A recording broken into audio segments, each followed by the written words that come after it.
اس دنیا میں بہت ساری قومیں، تنظیمیں، تحریکیں اور بہت سارے ایسے علاقے تھے جو اپنی قومیت کے اعتبار سے، دنیاوی ترقی کے اعتبار سے اپنا ایک نشان رکھتے تھے، مگر ایک زمانہ آیا کہ اس قوم کا نام و نشان دنیا سے مٹ گیا، اس علاقے سے ان کا نام ختم ہو گیا، ان کی تاریخی، ان کی قومی، ان کی ملی چیزیں ان سے چھن گئی، ختم ہو گئی۔ تو آخر تاریخ پہ نظر رکھنے والا ایک مورخ اس بات کی تہ میں جاتا ہے اور اس بات کا جائزہ لیتا ہے کہ آخر یہ کیا اسباب ہیں، یہ کیا وجوہات ہیں، یہ کیا چیزیں ہیں کہ جس کی بنا پر بہت ساری قومیں، بہت سارے علاقے اٹھتے چلے گئے اور پھر بعد میں ان کا نام و نشان اس طرح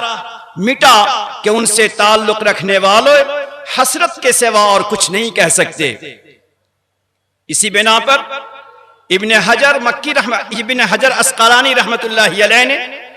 حضرت جابر بن عبداللہ کے حوالے سے ایک بات نقل کی ہے اور مورخین نے اسی کا حوالہ دیا ہے۔ وہ بات اگرچہ سند کے اعتبار سے بہت زیادہ قوی نہیں ہے، مگر مورخین کا کہنا ہے کہ اربعۃ قوام الدنیا، اربعۃ قوام القوم، چار چیزیں ایسی ہیں کہ ان چار بنیادوں پر، ان چار چیزوں پر کوئی بھی قوم زندہ رہتی ہے، کسی بھی قوم کی تاریخ باقی رہتی ہے، کسی بھی قوم کا تشخص اور کسی بھی قوم کی اپنی پہچان زندہ ہوتی ہے جس قوم میں چار چیزیں ہوں، اور جب وہی چار باتیں یا چار باتوں میں سے کوئی ایک بات اس قوم سے اگر نکل جائے، ختم ہو جائے اور قوم اس کی اہمیت کو نہ سمجھے تو رفتہ رفتہ قوم کا نام و نشان اس روئے زمین سے مٹ جاتا ہے۔ اور پروردگار کا تکوینی نظام یہ ہے کہ پھر کسی ایسے کو مسلط کیا جاتا ہے، ایسے کو مسلط کیا جاتا ہے کہ پھر اس کے نام و نشان کو ختم کر دیتا ہے۔ چار بنیادی چیزیں۔ سب سے پہلی چیز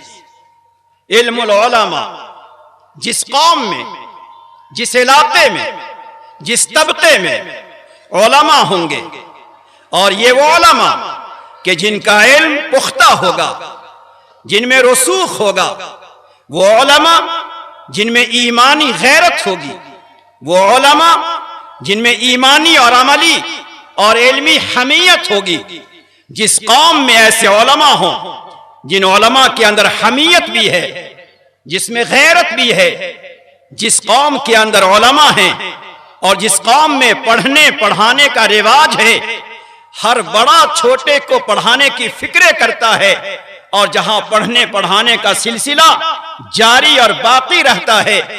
ایسی قوم جس میں علماء ہوں،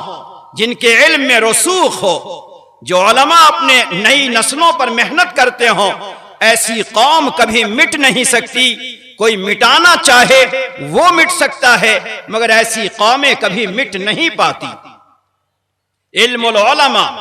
یہ پہلا سرمایہ ہے، یہ پہلی حفاظت کا زینہ ہے۔ کسی بھی قوم کی حفاظت، کسی بھی ملت کی حفاظت کے لیے علم العلماء۔ نمبر دو، جود الاغنیاء۔ جود الاغنیاء، اس قوم، اس علاقہ، اس طبقہ میں ایسے مال والے، مال و زر رکھنے والے جن کے دلوں میں سخاوت، ایثار، اپنے مال کو خرچ کرنا یتیموں پر، غریبوں پر، مسکینوں پر، پڑھنے والوں پر، پڑھانے والوں پر خرچ کرنے کا جذبہ ہوگا، جود الاغنیاء۔ تو جس قوم میں علم العلماء بھی ہیں، جس قوم میں جود الاغنیاء بھی ہیں، اور تیسرے نمبر پہ فرمایا عدل الامراء، جس قوم کے بڑے، جس قوم کے سربراہ، جن کو اللہ نے قیادت، جن کو اللہ نے سربراہی، جن کو اللہ نے ذمہ داری عطا فرمائی ہے،